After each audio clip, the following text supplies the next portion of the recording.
ঘুরে বেড়াচ্ছে। মেহুলদা সবটাই গুছিয়ে বলেছে। আজকে সকাল থেকেই আমরা যোগ্য শিক্ষক শিক্ষিকা অধিকার মঞ্চের টিম বিভিন্ন জন বিভিন্ন জায়গায় গিয়েছি। তার মধ্যে আমাদের একটি টিম রয়েছে, এখন আমরা প্রেস ক্লাবের সামনে রয়েছি। সেইখানে বিভিন্ন সংবাদ চ্যানেলগুলি এসেছিল এবং সেখানে আমাদের প্রেস মিট হয়। প্রেস মিটে বিভিন্ন বড় বড় ডেলিগেটসরা এসেছিলেন। সেখানে যেমন একজন বিজ্ঞানী ছিলেন, এছাড়াও ইউনিভার্সিটির অধ্যাপক ছিলেন, আমাদের কনভেনার মেহবুব মণ্ডল তো ছিলেনই, তার সঙ্গে অথর এবং ছাত্র সংসদের বিভিন্ন জন ছিলেন এবং আমাদের যোগ্য শিক্ষক শিক্ষিকা অধিকার মঞ্চের যারা শিক্ষক শিক্ষিকা তারা তো ছিলেনই। খুব সুন্দরভাবে প্রেস মিট আজকে আমরা কমপ্লিট করলাম। এখন আমরা বাইরে বেরিয়ে এসেছি এবং আমরা রামলীলা ময়দানে গিয়ে সবার সঙ্গে একসঙ্গে আবার জমায়েত করবো। আমরা বিভিন্ন দিকে যে বিভিন্ন টিম গিয়েছিল, একটু আগে কোহলি ম্যাডাম বললেন, তার মধ্যে আমিও 6 জনকে নিয়ে একসঙ্গে আমাদের 6 জনের টিম রাহুল গান্ধীর অফিসে গিয়েছিলাম। সেখানে গিয়ে আমরা আমাদের বার্তাটা দিয়ে আসি এবং আমাদের মঞ্চে ধর্ণা মঞ্চে আসার জন্য আহ্বান জানাই। রাহুল গান্ধীজি আসবেন না, ওনার যে গোলাম আহমেদ মীর সাহেব, উনি হয়তো কোনো প্রতিনিধি পাঠাবেন, উনি আসতে চেয়েছিলেন, কিন্তু উনি আজকেই ঘণ্টাখানিকের মধ্যে হয়তো কাশ্মীর চলে যাবেন, যার কারণে আসবেন না। কিন্তু যেভাবে কথা বলেন, আন্তরিকতা দেখিয়ে আমরা স্যাটিসফাইড এবং এই সঙ্গে এটাও বললেন এবং নিজের থেকেই যে আপনাদের এই বিষয়টা আমরা যত তাড়াতাড়ি সম্ভব, যেভাবে সম্ভব আমরা অধিবেশনে উঠাবো এবং এটাকে নিয়ে আমরা একটা তৈরি করব, যাতে করে যোগ্যরা যোগ্যের বিচার পাই এবং আমাদের যে দাবি এবং ওনাদের যে আমাদের প্রতি সহযোগিতা, এই পুরো বিষয়টা একটা যথার্থতার দিকেই গিয়েছে এবং এতে আমরা স্যাটিসফাইড। তো ওখান থেকে এসে আবার প্রেস ক্লাবে এসে দেখলাম, প্রেস ক্লাবেও আমাদের একটা বিষয় চললো। এছাড়াও আমাদের আরেকটা টিম গিয়েছিল শরদ পাওয়ারের কাছে এবং এছাড়াও আরেকটা টিম গিয়েছিলেন যে চিফ মিনিস্টারের কাছে। এইভাবে আমাদের বিভিন্ন দিকে সারাদিনই আমাদের কর্মসূচি চললো এবং এবারে আমরা প্রত্যেকে যে যার মতো গিয়ে কোথায় গিয়ে কী হলো, কোথায় কী কী রিপোর্ট পেলাম, এগুলোকে নিয়ে ধর্ণামঞ্চে গিয়ে অবস্থানের ওখানে আলোচনা চালাবো। এবং সেই সঙ্গে আর একটু বলে রাখি যে চিফ মিনিস্টার অফ দিল্লি সে হয়তো কিন্তু আমাদের মঞ্চে আসবেন, কটাই এক্স্যাক্ট টাইমটা বলেননি, কিন্তু আসবেন। আমি রাহুল গান্ধী সাহেবের সঙ্গে দেখা করার জন্য গিয়েছিলাম, তো সেখানে তার কার্যালয়ে তিনি উপস্থিত ছিলেন না, কিন্তু তার চিফ সেক্রেটারি যিনি উপস্থিত ছিলেন তার কাছে আমরা আমার 6 জনের টিম আমরা একটা দাবি রেখে এসেছি। দাবিটা তিনি খুব সাদরে গ্রহণ করেছেন এবং আমাদের সঙ্গে যত রকমভাবে সর্বসম্মতিক্রমে সাহায্য করা যায় উনি করবেন এবং আগামীকাল পার্লামেন্টে যাতে কোনোভাবে আমাদের এই সমস্যাটাকে তুলে ধরা যায় তিনি সর্বতভাবে এটার জন্য একান্তভাবে চেষ্টা করবেন বলেছেন নিজের পার্সোনালভাবে, এবং তার কংগ্রেসের যত কর্মচারী রয়েছেন ওনাদের সঙ্গে সহমত নিয়ে উনি এটাকে পার্লামেন্টে পেশ করবেন জানিয়েছেন। এবং তার সঙ্গে আমরা একটা আহ্বান জানিয়েছি আমাদের মঞ্চে আসার জন্য। তবে তিনি এইটুকু বললেন যে এত অল্প সময়, উনি কাশ্মীরের অধিবাসী, এবার সেই হিসেবে উনি 1 ঘন্টার মধ্যে হয়তো কাশ্মীর বেরিয়ে যাবেন, তাই উনি আসতে পারবেন না। কিন্তু ওনার যদি কোনোরূপ কোনো ব্যক্তিত্ববর্গ থাকেন ওনার সঙ্গে আলোচনা করে উনি আগামীকাল কিংবা আজ রাতের মধ্যেও কিছু সময়ের জন্য হলেও আমাদের জন্য সহযোগিতার হাত বাড়িয়ে দেওয়ার জন্য পাঠানোর একটা সম্মতি জানিয়েছেন এবং মতামত প্রকাশ করেছেন। এবং সেখানে আরেকজন আমাদের বাঙালি ভদ্রলোক বলতে গেলে উনিও কংগ্রেসেরই কর্মচারী, ওনার সঙ্গে সাক্ষাৎ হলো। উনিও ওনার ব্যক্তিগতভাবে কংগ্রেস অফিসে কংগ্রেসের অফিসে ওখানে উনিও তার চিফ সেক্রেটারির কাছে ওনার ব্যক্তিগত বক্তব্য রেখেছেন আমাদের পক্ষ থেকে।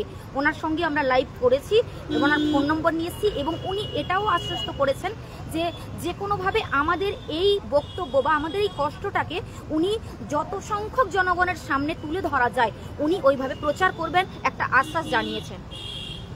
এছাড়াও প্রেস ক্লাবে আসার আগেই আমরা আরেকটা টিম, তার মধ্যে আমিও ছিলাম, আমরা যিনি আমাদের স্পিকার আছেন, পার্লামেন্টের স্পিকার আছেন যিনি, তার কাছে আমরা ডেপুটেশন জমা দিয়েছি যাতে সংসদে আমাদের এই কথা ওঠে, আমাদের যে 26,000 জনের চাকরি চলে গেছে এই বিষয়টা ওঠে এবং সেটা নিয়ে চর্চা হয়।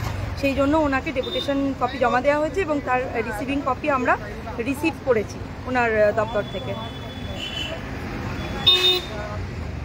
আজকে প্রেস ক্লাবে এসেছিলাম, দিল্লি এসেছি অনেক আশা নিয়ে, যা আমাদের রাজ্যে সম্ভব করতে পারলাম না, আমরা বারবার ব্যর্থ করে দেওয়ার প্রচেষ্টা হলো। তো সেইখান থেকে আমরা দিল্লি এসেছিলাম সবাই শুধু এসে বিভিন্ন দিকে ছড়িয়ে পড়ছে যাতে আমাদের কথা রাজ্য তথা রাজধানীতে ছড়িয়ে পড়ে। চেষ্টা সমস্ত রকমভাবে করা হচ্ছে যোগ্য শিক্ষক শিক্ষিকা এবং শিক্ষাকর্মীদের বাঁচানোর জন্য। আমাদের এই চেষ্টা যেন বিফলে না যায় সকলেই প্রার্থনা করুন এবং আমরা দিন গুনছি আমরা যোগ্যরা যাতে সঠিক বিচার পাই। আমাদের আন্দোলন রাজ্য থেকে রাজধানী তথা দেশে ছড়িয়ে পড়েছে এবং এভাবেই ছড়িয়ে যাক এবং আমরা শেষে জয়লাভ করে হাসি মুখে বাড়ি ফিরি। প্রত্যেকটা যোগ্য মানুষ তার নিজের অধিকার, অন্য বেশি কিচ্ছু চাইছি না। যে অধিকারটা 7 বছর আগে নিয়েছিলাম, নিজে ছিনিয়ে নিয়েছিলাম, সেইটাই আবার ছিনিয়ে নিয়ে হাসতে হাসতে বাড়ি ফিরি। সকলে এই প্রার্থনাই করুন। আমরা আজকে দ্বিতীয় দিন দিল্লির অভিযানে। আজ সকাল থেকেই আমাদের দীর্ঘ প্রচেষ্টার পরে আমরা বহু দপ্তরে কথা বলতে পেরেছি এবং সকলের সঙ্গে আমরা দেখা করতে পেরেছি এবং তারা আমাদের সাহায্যের জন্য খুব আশাবাদী এবং আশা দিয়েছেন। তো এই দিক থেকে আমরা সফল হয়েছি। আমাদের দিল্লি আসাটা যাতে সফল হয়, অর্থাৎ তার প্রমাণ হবে যদি আমরা আমাদের চাকরিতে পুনর্বহাল হতে পারি। তার জন্যই আমরা আপ্রাণ চেষ্টা করব এবং ভবিষ্যতেও করব। যাই হোক, আজকে আমাদের যে সমস্ত কাজগুলো ছিল যথাযথ ভালোভাবে সম্পন্ন হয়েছে। প্রেস ক্লাব থেকে আমরা এখনই বেরোলাম, প্রচুর ভালো ভালো গেস্ট এসেছিলেন এবং তাদের দ্বারা প্রেস কনফারেন্সটা সম্পন্ন হয়েছে। পাশাপাশি প্রচুর মিডিয়াও সে ব্যাপারগুলো করেছে এবং অন্যান্য যে সমস্ত যাদের সঙ্গে দেখা করার বিষয়গুলো ছিল সেগুলো অন্য একটা পক্ষ কাজগুলো করছে।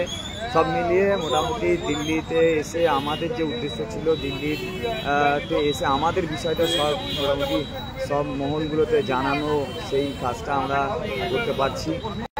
হ্যাঁ, এবং কালকে আমাদের ফেরার দিন। ইতিমধ্যে রিভিউ পিটিশন, সেটা ফাইল, সেটার যে মেনশনিং, সেটা আজকে রাত্রের মধ্যে আমরা জানবো এবং সেই বিষয়ে আপনাদের লাইভ করবো। এবং একটা যে SLP করার কথা বলা হয়েছিল আলাদা করে, যেটা হাইকোর্টের পর থেকে, সেটা নিয়েও আমাদের কথা হয়েছে লয়ারের সাথে। সেগুলো বিস্তারিত আমরা লাইভ করে বলে দেবো। আমি সর্বশেষে একটাই কথা বলবো, আমাদের ইউনিটি থাকতে হবে, আমাদের ইউনিটি বজায় রাখতে হবে। আমাদের জয়ের জন্য আমাদের যা যা করা দরকার, যেখানে যাওয়া দরকার আমরা সব জায়গায় যাব, একই সঙ্গে থাকবো। জয় আমাদের হবেই। আপনারা সবাই আমাদের সঙ্গে থাকুন, ইউনিটি বজায় রাখুন। আমার একদম শেষ কথা এটাই, জয় হিন্দ। শুনলেন, আমরা দিল্লিতে গতকাল থেকে আছি। বিভিন্নভাবে কাজ করার চেষ্টা করা হচ্ছে। মানে আমরা এটুকু বুঝেছি যে কাজ না করলে কোনো ফলাফল পাওয়া যায় না। যদি কোনো রেজাল্টের আশা করেন তাহলে কাজ করতে হবে। জানি না এই লড়াইয়ের শেষ কি হবে, তবে এটা ঠিক পশ্চিমবঙ্গের মতো এই রাজধানীতে আন্দোলনের স্বাধীনতা নেই, স্পিচের স্বাধীনতা নেই। গতকাল আমরা অনেক প্রতিকূলতার সম্মুখীন হয়েছিলাম, বাধা বিঘ্নতা আমাদের মধ্যে এসেছিল, কিন্তু গতকাল রাতেই আমরা অনেক পরিকল্পনা করি। আজকে রাতে সেই প্রত্যেকটা পরিকল্পনাকে আমরা বাস্তবায়ন করছি, এখনও করে চলেছি। আমাদের কারো এখনও খাওয়া হয়নি এবং একটা গোপন চক্রান্তের মধ্যে যে আমাদের ফেলে দেওয়া হয়েছে সেটা কিন্তু এখানে এসে আমরা উপলব্ধি করছি। অনেকেই আমরা রাজনৈতিক এই দলের কাছে যাব, ওই দলের কাছে যাব বলে থাকি, কিন্তু ভেতরের সমীকরণটা কি সেটা আমরা বুঝি না, বা না বুঝেই কথাগুলো বলি। লড়াইয়ের মধ্যে আছি, লড়াই হবে। প্রতিটা শিক্ষক যারা নিজেদের আমরা যোগ্য বলে মনে করছি, তাদের চাকরিটা ফেরত নিয়ে আসাই সম্মানের সাথে, সেটাই আমাদের কিন্তু মূল এবং প্রধান উদ্দেশ্য। আমরা এখন ইন্ডিয়ান প্রেস ক্লাবের সামনে আছি। তার আগে আমাদের বিভিন্ন টিম অত্যন্ত সুপরিকল্পিতভাবে, সুসংগঠিতভাবে বিভিন্ন দপ্তরে গেছি, আমরা পাঠানো হয়েছে। আজকের মধ্যেই দিল্লির চিফ মিনিস্টার আমাদের মঞ্চে আসার কথা আছে, দেখি কি হয়। আমরা এখন আবার রামলীলা ময়দানে ফিরে যাব আমাদের ধর্ণা মঞ্চে, এবং সেখানে গিয়ে পরবর্তী কর্মসূচি আপনাদের জানাবো। তাই আপনাদের অনুরোধ করছি, কোনো রকম বিরূপ মন্তব্য করবেন না। আমাদের সামর্থ্য খুব সামান্য, আমাদের ক্ষমতাও খুব সামান্য। সেই ক্ষুদ্র সামর্থ্য, ক্ষুদ্র ক্ষমতা থেকেই ম্যাক্সিমাম কতটা লড়াই দেওয়া যায় সেই লড়াইটা কিন্তু আমরা দেওয়ার চেষ্টা করছি। তাই বিরূপ মন্তব্য থেকে বিরত থাকুন, মনোবল বাড়ান আমাদের, কারণ লড়াইটা কিন্তু আমরা করছি, এটা হয়তো আপনারা উপলব্ধি করতে পারছেন। এবং মেহবুব কিছুক্ষণ আগেই বলল যে রিভিউ পিটিশনও আমরা কি করে মেনশন করানো যায় তাড়াতাড়ি, সেখান থেকে একটা ভালো আউটকাম আমরা নিতে পারি, তারও একটা আলোচনা চলছে। সমস্ত দিক থেকেই সুপরিকল্পিতভাবেই এই আলোচনাগুলো হচ্ছে এবং আমরা আশাবাদী যে এই পরীক্ষায় আমাদের হয়তো বসতে হবে না, কারণ পরীক্ষা আমরা কেউ দিতে চাই না।